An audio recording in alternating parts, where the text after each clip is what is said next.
प्यारे बच्चों, welcome to our channel again R K classes Mathura. Chemistry chapter 1 की third video होने वाली है क्लास 11th के लिए। ठीक है, कल तक हमने क्या पढ़ा था? इसमें क्लासिफिकेशन ऑफ मैटर पढ़ा था, यानी कि पदार्थ का वर्गीकरण। उसमें हमने क्या पढ़ा था कि पदार्थ को यानी कि मैटर को दो चीज़ों में बांटा गया है। पहला क्या है, क्या क्या बताया था? एक बताया था मिक्सचर और एक बताया था प्योर कंपोनेंट या प्योर सब्सटेंस। मिश्रण और शुद्ध पदार्थ दो में बांटा था। तो सबसे पहले मिश्रण क्या होता है उसे पढ़ते हैं। तो आप हेडिंग डालेंगे सबसे पहले मिक्सचर। मिक्सचर हेडिंग डालेंगे, हिंदी वाले मिश्रण लिखेंगे और इसकी डेफिनेशन लिखेंगे इट इज द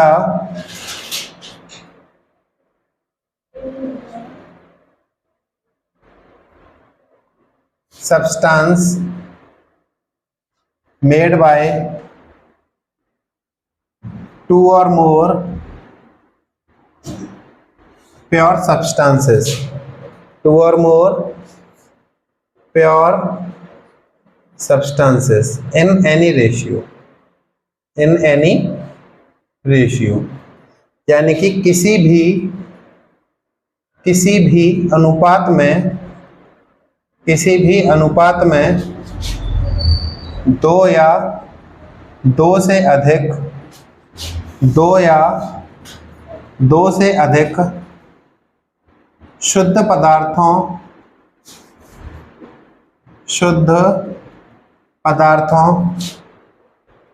के मिलाने से मिश्रण बनता है। डेफिनेशन एकदम सिंपल है। प्योर चीजें कि कैसे भी मिला दो, कितने भी रेशियो में, कोई कम कोई ज्यादा, बराबर बराबर, कैसे भी मिला दो तो क्या बन जाता है? एक मिक्सचर यानी कि मिश्रण बन जाता है। समझ में आया?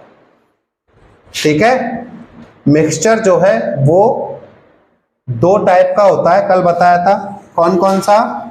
एक था होमोजेनस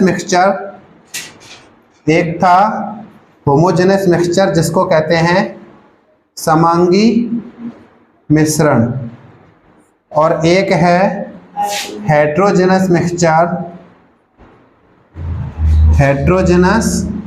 मिक्सचर, जिसको कहते हैं विषमांगी मिश्रण। ठीक है ना। अब जो होमोजेनस मिक्सचर है, देखो ये दो चीजों से बना है। एक तो होमो का मतलब होता है समान। ठीक है, सा जो शब्द है इसमें, इसका मतलब है समान, और जिनस का मतलब होता है बनावट। जिनस का मतलब क्या होता है? बनावट, यानी कि जिसकी बनावट समान रहती है, ऐसे मिश्रण को समांगी मिश्रण कहते हैं, होमोजेनस मिक्सचर कहते हैं। ठीक है, बनावट। तो इसकी डेफिनेशन कैसे लिखेंगे? The mixture which is uniform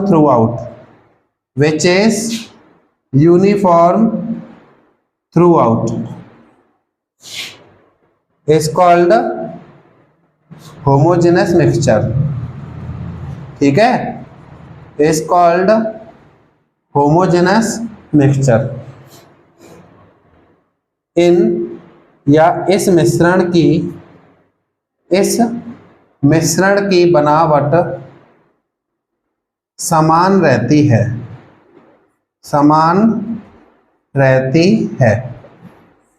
इसका मतलब यह है, समान रहती है का मतलब क्या है बेटा? देखो, समान रहती है का मतलब है कि आप जो चीजें मिलाएंगे मिलजुल के वो कोई एक ही बनावट बना देंगे, मतलब कोई एक ही तरह से रहेगा, है ना। बनावट एक जैसी रहती है, उसको कहते हैं यूनिफॉर्म, है ना, समांगी मिश्रण। जैसे आपने चीनी और पानी मिलाया, मिल गए, घुल गए, तो उसके बाद आपको चीनी और पानी की बनावट एक ही है, यानी कि उसी में पानी उसी में चीनी, अलग अलग नहीं दिखेंगे वो। तो इसका उदाहरण क्या लिखेंगे? उदाहरण एग्जाम्पल इसका, शुगर डिजोल्व इन वाटर। एक एग्जांपल तो ये हो गया, चीनी और पानी का घोल। चीनी और पानी का चीनी और पानी का घोल। एक और एग्जांपल लिखें, alcohol plus water. Alcohol plus water यानी कि एल्कोहल और जल। कभी किसी को दारू पीते देखा है? तो दारू पीने वाले क्या करते हैं, लेंगे दारू, पानी मिलाएंगे, कोई कोई पेप्सी मिलाएगा, तो वो मिलने के बाद आपको क्या पानी और दारू अलग अलग दिखती है? नहीं, एक जैसी हो जाती है। उसी का मतलब है बनावट समान रहती है, एक जैसी बनावट रहती है ना। ये हो गया होमोजेनस मिक्सचर। इसके बाद हेट्रोजेनस मिक्सचर, सेम डेफिनेशन, बस नॉट लगा देना, यूनिफॉर्म नहीं होते। क्या लिखेंगे? These mixtures are not uniform throughout. Uniform throughout यानी कि ये मिश्रण की बनावट समान नहीं रहती। बनावट समान नहीं रहती। ये हो गई इसकी डेफिनेशन। इन मिश्रण में बनावट समान नहीं रहती, ठीक है। यानी कि जो चीज आप मिलाएंगे वो मिलके एक जैसा मिश्रण नहीं बनाएंगे। एग्जाम्पल इसका उदाहरण, जो पानी है और तेल है, क्या मिल जाते हैं आपस में? नहीं मिलते। तो क्या लिखेंगे? ऑयल एंड वाटर, ठीक है, या ऑयल इन वाटर लिख लो। जल में तेल, जल में तेल नहीं घुलेगा, ठीक है। एक और एग्जांपल, क्या मिट्टी घुल जाएगी पानी में? नहीं। सैंड इन वाटर यानी कि जल में बालू, जल में बालू नहीं घुलेगी। चीनी घुल जाती है तो समांगी मिश्रण है, बालू नहीं घुलेगी, अलग अलग दिखेंगे वो, मतलब जो चीज मिला रहे हैं वो अलग अलग दिखें, तो वो क्या होता है? Heterogeneous mixture. और एक जैसा ही बन जाए मिलने के बाद उसको कहते हैं समांगी मिश्रण, होमोजेनस मिक्सचर। यहां तक नोट कीजिएगा, फिर आगे बढ़ते हैं। देखिए बच्चों, हमने जो मैटर का क्लासिफिकेशन पढ़ा उसमें एक तरफ क्या था? मिक्सचर, और एक तरफ प्योर सब्सटेंस। तो मिक्सचर हम पढ़ चुके, अब क्या पढ़ेंगे? प्योर सब्सटेंस यानी कि शुद्ध पदार्थ। शुद्ध क्या है? जिसमें मिलावट ना हो वो शुद्ध है ना। तो मिलावट किस में नहीं होगी? जो एक ही तरह के एटम से बने या अलग अलग एटम के फिक्स रेशियो में बने। यानी कि देखो, शुद्ध पदार्थ क्या है? ऐसे पदार्थ जो या तो एक ही तरह के एटम से बनते हैं, एक ही प्रकार के परमाणु से, या अलग अलग परमाणुओं के एक निश्चित अनुपात में मिलने से बनते हैं, ठीक है, फिक्स रेशियो में मिलने से बनते हैं। वो क्या है? प्योर सब्सटेंसेस यानी कि शुद्ध पदार्थ हैं, ठीक है। अब मिक्सचर में और प्योर सब्सटेंसेस में यही डिफरेंस है क्या, कि मिक्सचर में कोई भी चीज किसी भी रेशियो में हो सकती है, लेकिन प्योर सब्सटेंस में अगर अलग अलग एटम होंगे तो रेशियो फिक्स होगा उनका मिलने का। आप लोगों ने पढ़ा भी होगा law of definite proportion, 9th class में पढ़ा था, निश्चित अनुपात का नियम, वो आपके इसमें भी आएगा आगे। खैर इसकी डेफिनेशन लिखते हैं। प्योर सब्सटेंस के क्या लिखेंगे? When atoms of same type, ठीक है, और डिफरेंट एटम्स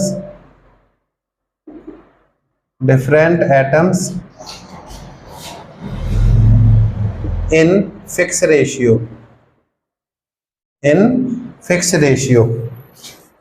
कंबाइन यानी कि जुड़ते हैं, then pure substance is form. तो क्या बन जाता है? प्योर सब्सटेंस बन जाता है, इज फॉर्म, ठीक है। हिंदी में क्या लिखेंगे? जब, या ऐसे लिख लो, एक ही प्रकार के परमाणु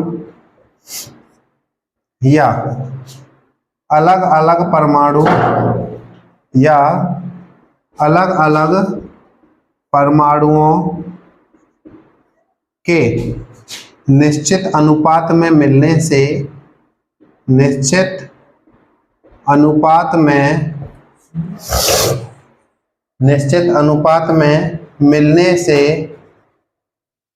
शुद्ध पदार्थ बनता है, शुद्ध पदार्थ बनता है। डेफिनेशन समझ में आई? शुद्ध पदार्थ की कितने तरह के होते हैं? दो तरह के। प्योर सब्सटेंस कितने टाइप के होते हैं? दो टाइप के होते हैं। एक होते हैं एलिमेंट, एक होते हैं एलिमेंट्स यानी कि तत्व, और एक होते हैं कंपाउंड्स। कल पढ़ा था ना, कंपाउंड्स यानी कि यौगिक। ठीक है। एलिमेंट्स क्या होते हैं? जो एक ही तरह के परमाणुओं से बने। यहाँ क्या लिखा है? सेम टाइप के एटम मिले, है ना। अगर सेम टाइप के मिलेंगे तो एलिमेंट है, और अगर अलग अलग एटम मिलेंगे फिक्स रेशियो में तो कंपाउंड है।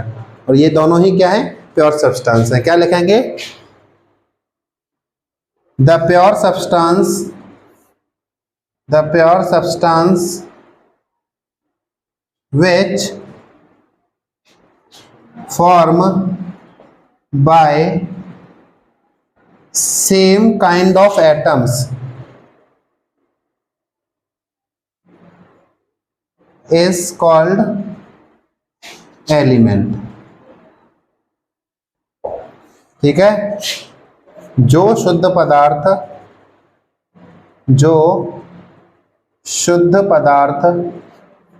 एक ही प्रकार के परमाणुओं से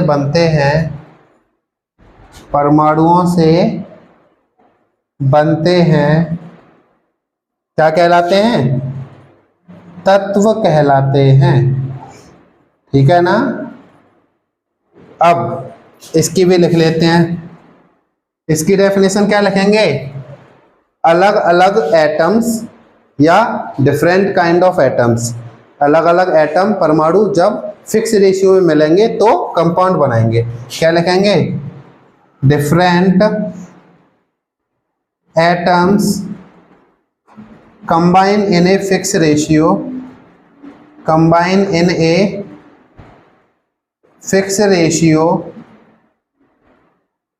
एंड फॉर्म कंपाउंड। हिंदी में क्या लिखेंगे? विभिन्न प्रकार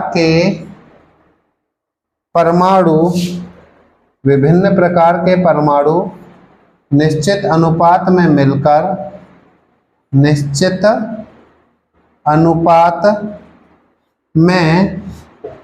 मिलकर क्या बनाते हैं? यौगिक बनाते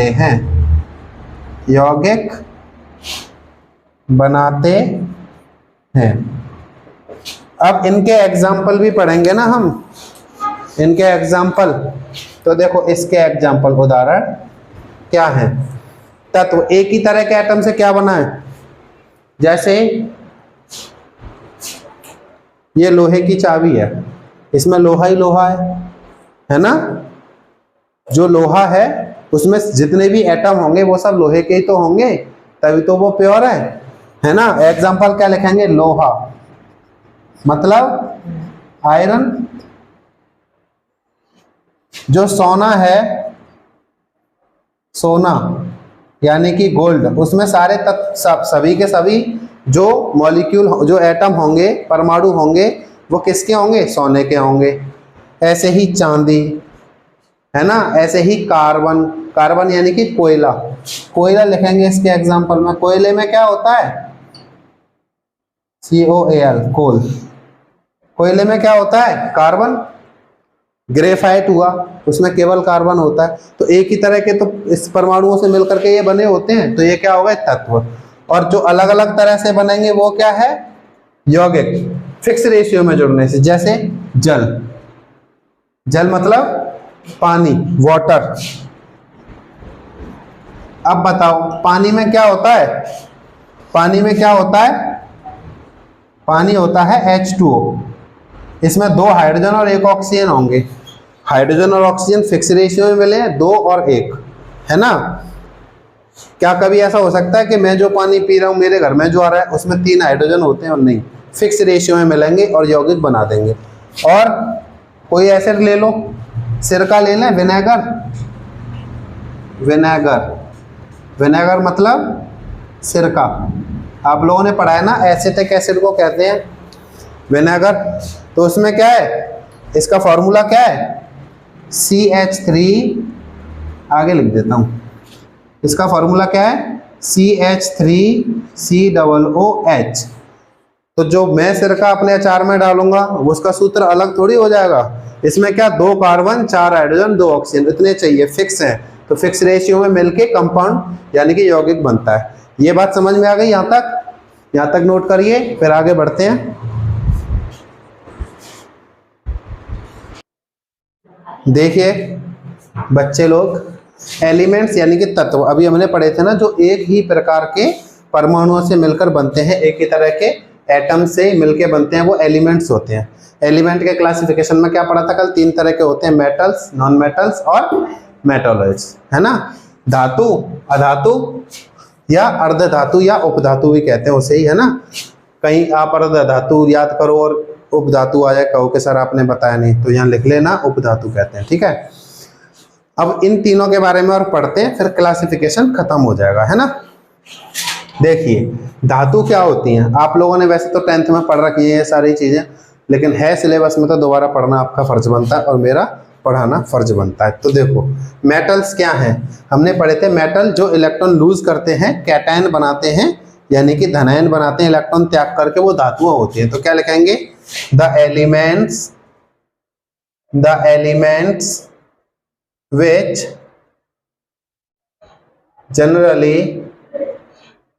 generally lose electrons, E मतलब electrons, and form compounds and form cation are called metals। जो तत्व सामान्यतः इलेक्ट्रॉन त्याग कर धनायन बनाते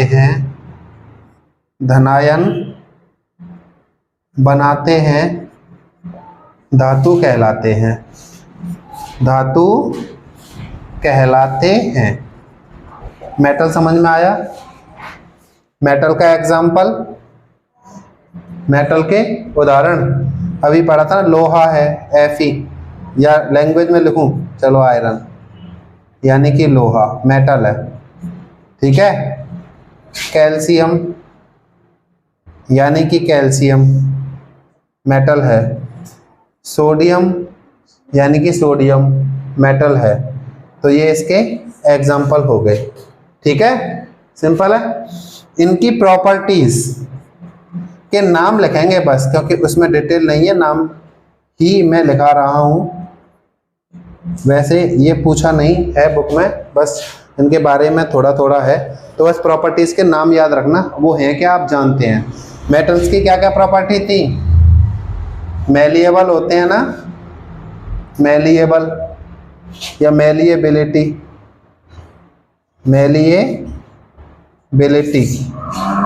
यानी कि आघात वर्धता,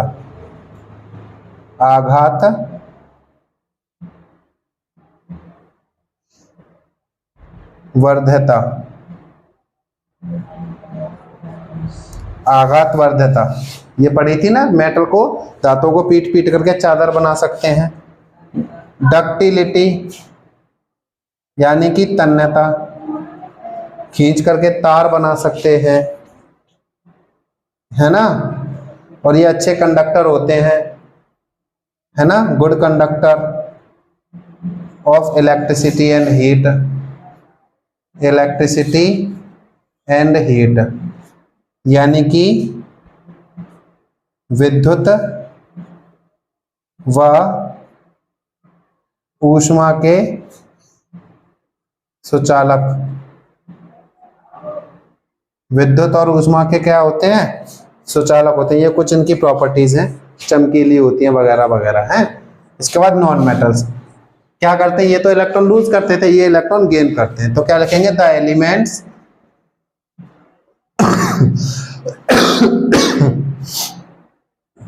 या ऐसे लिख लो, these elements generally gain electron to form anion, यानी कि ये तत्व सामान्यतः इलेक्ट्रॉन ग्रहण करके क्या बनाते हैं? ऋणायन बनाते हैं। ऋणायन बनाते हैं, इसे रोको, ऋणायन बनाते हैं। ठीक है, एग्जाम्पल देखो, कार्बन, यानी कि कार्बन किसका एग्जाम्पल है? नॉन मेटल का। आयोडीन नॉन मेटल है, फ्लोरीन नॉन मेटल है, ऑक्सीजन नॉन मेटल है। तो ये नॉन मेटल है सब। ठीक है, अधातु। इनकी प्रॉपर्टीज जो ये करते हैं वो ये नहीं करते हैं, यानी कि आघातवर्धता नहीं होती, तन्यता नहीं होती, है ना, विद्युत और ऊष्मा के अच्छे चालक नहीं होते ये। मेटालॉइड और समझेंगे। मेटालॉइड्स क्या होते हैं? These elements show intermediate